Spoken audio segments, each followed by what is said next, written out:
দুলারি তার নিজের জমানো টাকা দিয়ে ঋদ্ধর জন্য ফুল কিনে আনে এবং তাকে ধন্যবাদ জানায়। ঠিক তখনই পজ ঋদ্ধও নিজের মনের মধ্যে থাকা দুলারের প্রতি ভালোবাসার কথাটি তাকে জানিয়ে দেয়। এই নাটকের পুরো পর্বটি দেখতে এখনই আমাদের চ্যানেলটি সাবস্ক্রাইব করুন। সিনেমা দেখা শেষে ঋদ্ধ গুলতি ও দুলারিকে গলে ওঠে, এত রাতে তোমরা একা যেও না, আমি তোমাদের হোস্টেলে রেখে আসব।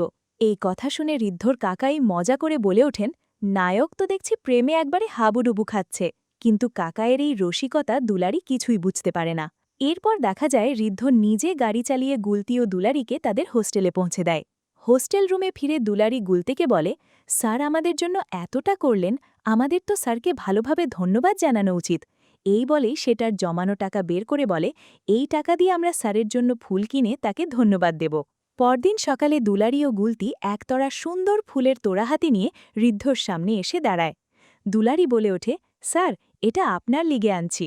ঋদ্ধ অবাক হয়ে বলে, হঠাৎ ফুল কেন?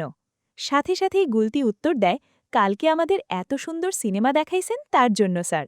তখন ঋদ্ধ হেসে বলে, দুলারি এটা তো আমি ভালোবেসে করেছি, আর তাছাড়া তুমি অনেক ব্রিলিয়েন্ট আর ভালো একটা মেয়ে, আমি তো তোমার মতো মেয়েকেই এতদিন খুঁজছিলাম। ঋদ্ধর মুখে এমন কথা শুনে গুলতি আর দুলারি দুজনেই হয়ে যায়।